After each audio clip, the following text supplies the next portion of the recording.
Hello and welcome to the Commander's Quarters, your Magic the Gathering source that helps you command your budget.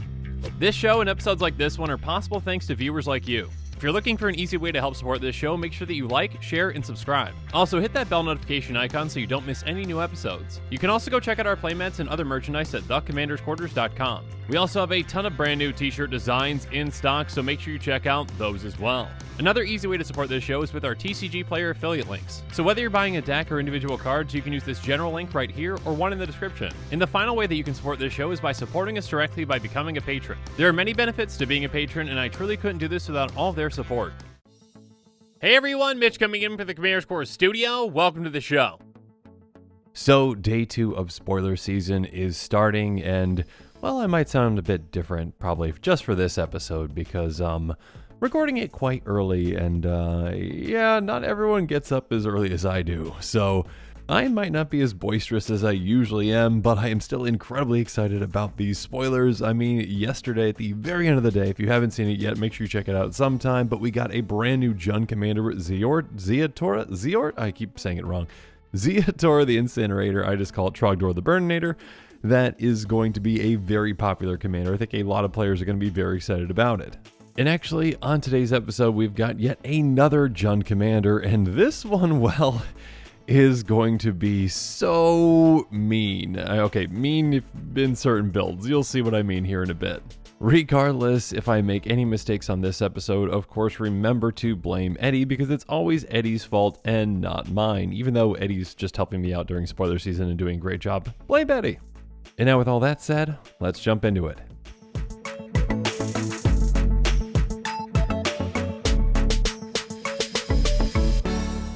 So really quick with this and actually a few of the other commanders that have been spoiled recently, we actually got to see them on the back of the box of some of these commander precons.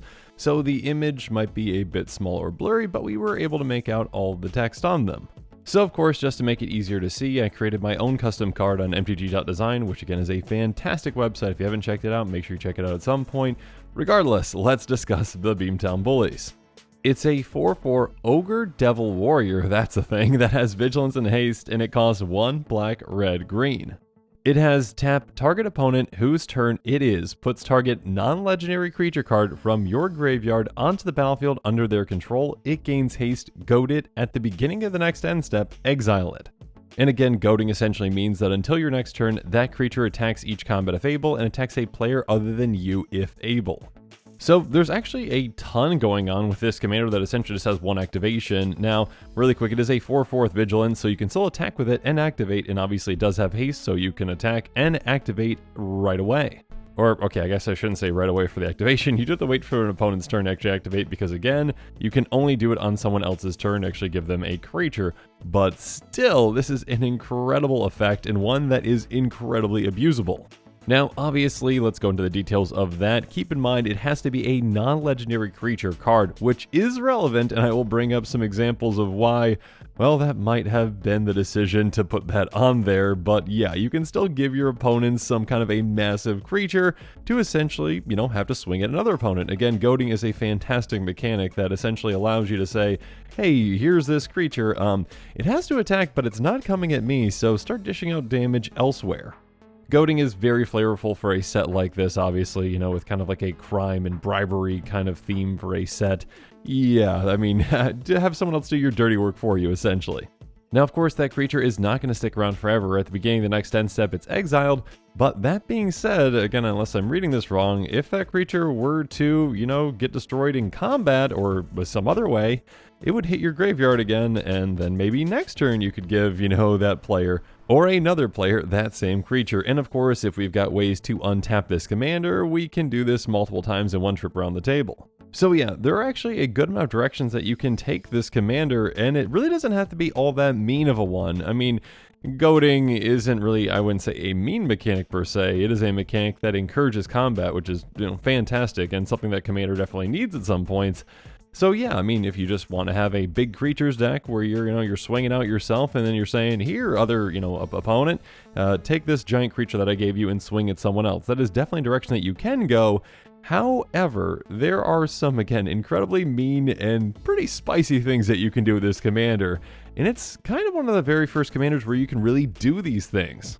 So to find out exactly what I'm talking about and what some of those spicy cards are, well, let's jump into them. But really quick, based on some feedback for these types of episodes, I'm trying to remember to do so, but basically in the description below, there's going to be a link to the cards that I am talking about in this episode in case you want to pick some of them up earlier rather than later, because sometimes when certain commanders are spoiled, certain cards tend to go up in price and sometimes pretty quickly. So yeah, I mean, if you want to build around this commander, you might want to consider some of these cards.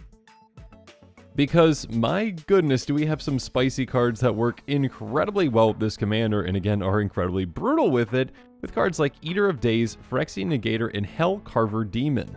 Eater of Days is a 9/8 Leviathan with Flample, Flying and Trample, for just 4 mana. Now, of course, with a creature this massive with that little of an investment, there needs to be a massive downside, and there is, because when this enters the battlefield, you skip your next 2 turns. So of course, there are very few decks in Commander that actually run this because of that massive downside, but with this deck, again, that's not our downside. That is a downside for an opponent that we give this to. Simply by just getting this into our graveyard and then activating our commander on that player's turn, they get this giant 9/8 Flampling creature that has to attack one of our other opponents. Oh, and by the way, that player has to skip their next 2 turns, which is an incredibly brutal and back-breaking play. I mean, this player is going to probably just lose the game essentially with that play. And speaking of a back-breaking play, let's talk about Phyrexian Negator, a 5/5 trampling horror that costs 2 and a black, and it says, when it's dealt damage, sacrifice that many permanents. So again, you give this to an opponent and you force it to attack, and then that player is in big trouble. Because whoever they swing into, if it's blocked, and you know, it definitely has the potential to be blocked by a decently large creature, they have to sacrifice that many permanents based on the amount of damage that was dealt. So yeah, this player has the potential to lose pretty much almost everything that they have just on this one play. Now, speaking of losing everything, well, there's a card that pretty much just does that with Hellcarver Demon. Now, you might recognize this card from my Spicy Decks episode where Eddie and I talked about Alex's deck that is built around this amazing card and some epic spells, and this card doesn't see a lot of play in a lot of decks for a good reason. It's really good in that deck, but in this case, it's also very good in this deck because we're going to be giving this to an opponent. It's a 6/6 Flying Demon that says, when it deals combat damage to a player, sacrifice all other permanents you control and discard your hand. You may cast any number of non-land cards exiled this way without paying their mana costs. Now, notably, Hellcarver Demon does have to get through on a player for that trigger, but again with flying, chances are decently likely that it's going to be able to do so, and actually, players might be willing just to let that damage get through anyways, because again, this essentially is going to take that opponent out of the game. That player has to sacrifice all their permanents in Hellcarver Demon, which again at the end of the turn is going to be exiled anyways. They have to discard their entire hand so they lose everything. They do get to cast, you know, cards off the top of their library, you know, the top 6, but that's not going to replace all the things that they had. They're going to be completely out of resources, including lands, and just have a couple of miscellaneous things from the top of their library in play, and yeah, that player's game is over. They don't have a hand anymore, they don't have any resources. Yeah, again, like I said, this commander can be built in a very mean way that can have some very brutal plays, and these are 3 great examples of that. And of course, there are plenty of other fantastic examples like Jagged Poppet and Ox of Agonis, which can definitely help out in various circumstances. Jagged Poppet is a 3/4 Ogre Warrior that says, when it's dealt damage, discard that many cards. So again, that player that we're giving this to is forced to attack with this tiny little 3/4, and unfortunately for them, if anyone blocks it, which they're probably going to, however much damage is dealt to it, they're going to have to discard that many cards and probably going to lose their entire hand from this one play. Speaking of losing their entire hand, even a card like Ox of Agonis can help us out. It has, when it enters the battlefield, discard your hand, then draw 3 cards. Now, obviously this won't help out in all circumstances, but if a player, say, has a full grip and has 7 cards in their hand, they're probably not going to want to lose that hand and replace it with just 3 cards. So yeah, there are definitely times where this can be backbreaking to an opponent. And actually, with this kind of resource denial type of playstyle, you might want to consider cards as well like Lesser Gargadon, Phyrexian Warbeast, and Ugin's Construct, though I will specify that, certain playgroups are not okay with land destruction in these types of plays, so make sure this kind of thing's okay with your playgroup. Lesser Gargadon has, whenever it attacks or blocks, sacrifice a land, and again, this 6/4 is going to be attacking because it is goated. And then next up, Phyrexian Warbeast is a 3/4 that when it leaves play, you sacrifice a land and it's going to deal 1 damage to you, so insult to injury in that way. And then Ugin's Construct is a 4/5 construct that has, when it enters the battlefield, sacrifice a permanent that's 1 or more colors. So again, keep in mind with these kinds of sacrifice effects, you probably want to stay away from creatures that are just like, hey, sacrifice a creature, because that opponent could just sacrifice the one that you just gave them, so that wouldn't really do all that much. But yeah, make sure they're sacrificing something else. And of course, some one-off effects are going to be more powerful than others, but yeah, pairing multiple in the same turn, again with some untap effects, can be incredibly impactful. So you also might want to consider cards like Jackal Pup, Shinka Gatekeeper, and Thrashing Mudspawn, which are all, well, very similar and pretty much do the same thing. Jackal Pup says, whenever it's dealt damage, it deals that much damage to you. Shinka Gatekeeper says the exact same thing, but it's a 3/2 instead of a 2/1, and Thrashing Mudspawn basically does the same thing. It's a 4/4 that says, whenever it's dealt damage, you lose that much life. So these essentially punish our opponent when they have to swing with this creature, and it gets blocked and dealt damage, and again, if there's some big creatures out there to block them, our opponents can get hit pretty hard with these. These can be especially impactful late game when we're in a one-on-one scenario with that opponent, and goading kind of changes in the way it works essentially, where it's like, okay, obviously there isn't another opponent that you can attack, but you have to attack with this creature, so you're attacking me. And obviously if you've got some big creatures in this deck to actually just block, well, then you can dish out a lot of damage with these tiny creatures. And of course, speaking of massive creatures, I mean, that is a direction that you can completely just take this deck, or again, one that you can incorporate in this strategy with cards like Dragon Tyrant, Pathrazor Woolmog, and of course, Blightsteel Colossus. Dragon Tyrant is a 6/6 with Flample and Double Strike, so yeah, this thing can hit really hard, and actually if that opponent has red mana and wants to pump it, it can hit even harder because it has Fire Breathing as well. And then Pathrazor Woolmog is a 9/9 with Annihilator 3, so whenever this creature attacks, the defending player has sacrificed 3 permanents, and it can't be blocked except by 3 or more creatures, so this is a heavy hitter that is hard to block, and it's going to demolish an opponent's board. And speaking of demolishing, and actually please rules lawyers in the comments below, let me know if this one works, but I believe it does. Blightsteel Colossus is 11/11 with Trample, Infect, and Indestructible, but it does say if we put it with Graveyard from anywhere, reveal Blightsteel Colossus and shuffle into its owner's library instead. I believe you can actually still respond to that trigger when this is put into your graveyard, so essentially, hey, on an opponent's turn, all you need to do is discard this, then activate your commander, give them Blightsteel Colossus. That trigger obviously is not going to do anything because it's not going to shuffle because it's already in play, so I believe that is a way, and again, please correct me below in the comments if I'm wrong, to cheat out Blightsteel Colossus for an opponent, and it is a goated Blightsteel Colossus, so obviously make sure that you have, other opponents. So yeah, an 11/11 Trample, Infect, Indestructible swinging at an opponent can definitely take them out.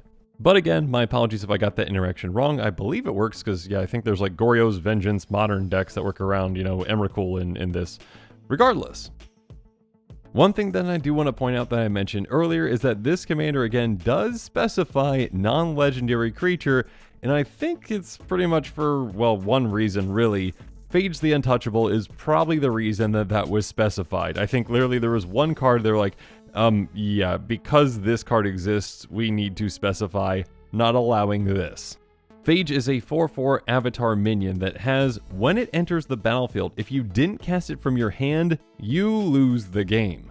So again, with the Beamtown Bullies, essentially all you would have to do is discard Phage and then wait for an opponent's turn, tap your commander, give them Phage from your graveyard, and then that trigger goes on the stack and they lose the game because they didn't cast Phage. You just gave it to them from your graveyard. So, and again, obviously I'm not, a card designer for Wizards, but I believe that's probably the exact reason why they were like, yeah, let's not allow that interaction. Now that is unfortunate because obviously that takes away from other legendary creatures being able to work with this, like Malphegor, which is just, well, pretty brutal itself too, so maybe that's a good thing that that's not allowed either.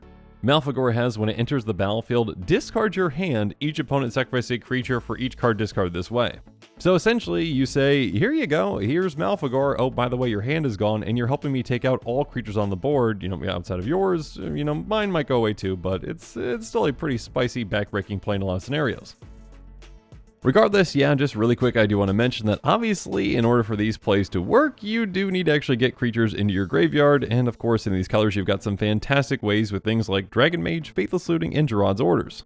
Dragon Mage is actually a decently sized creature that can help you with this. It's a 5/5 flyer that has, when it deals combat damage to a player, each player discards their hand and then draws 7 cards. So, if you're able to give this to an opponent that can get it through on another player, everyone is going to wheel and you are going to draw 7 cards.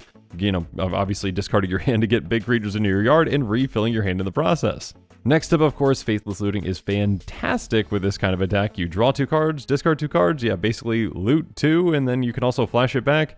Yeah, sign me up for that.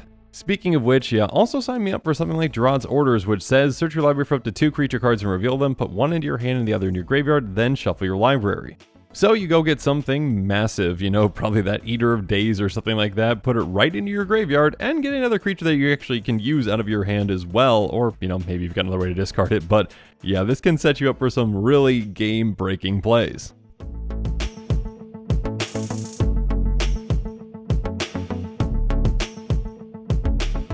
Now that we've talked about cards that work really well with this commander, let's talk about some other commanders that actually might want it in the 99 of their decks. And actually, when I do say commanders, this one is pretty specific in what it does, and it's kind of interesting. I mean, the first thought that I had is maybe if you've got, say, like a Jodah Archmage Eternal deck where you're just trying to get big creatures out and into play, the Beamtown Bullies could be a decent addition to that kind of a deck where you're like, okay, well, I've already got, these massive creatures. If they happen to, go to my graveyard, cool, I'll just get them out, give them to an opponent to force them to swing at another opponent with that massive creature. So, that being said, I'm sure there are other examples that I didn't think of for other commanders, so yeah, let me know in the comments below. It is pretty early this morning, and I'm trying my best. Got 1 cup of coffee in me, but I'm sure I need more throughout the day.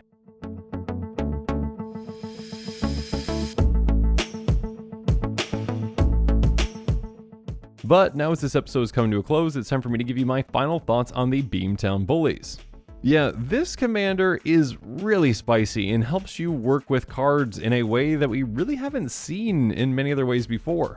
This kind of is a different kind of donation again. Zedruu definitely works with donation, but this one's like, hey, I'm giving you this card from my graveyard, so you're getting any kind of ETBs, it's going to be going away, so, whatever LTBs, and also you've got to attack with it. So again, if it's got any combat damage triggers, or, whenever it's dealt damage triggers, your opponents have to, bear the brunt of the downside of these massive cards. Again, like an Eater of Days, or like Hellcarver Demon, or Phyrexian Negator. There's a lot of really backbreaking and spicy plays that you can make with this commander. And of course, you don't have to go in that, more mean direction, quote unquote, for the deck. You can go with just a big creatures build with, some discard strategies and some graveyard synergies if you really want to. This commander can be taken in some different ways, and I think it's going to be a fun one. I think players are going to really enjoy it, and yeah, I think this commander has a lot of potential. But of course, there are plenty of other commanders out there to talk about, and yeah, again, I might go brew my 2nd cup of coffee already, so be on the lookout for those episodes. And also, if you haven't seen some of my other episodes from yesterday, make sure you check those out as well when you've got some time. And with that, the show is coming to a close, so it's my turn to hear from you. So in the comments below, let me know what your thoughts on this episode are, and as always, thanks again and have a good one.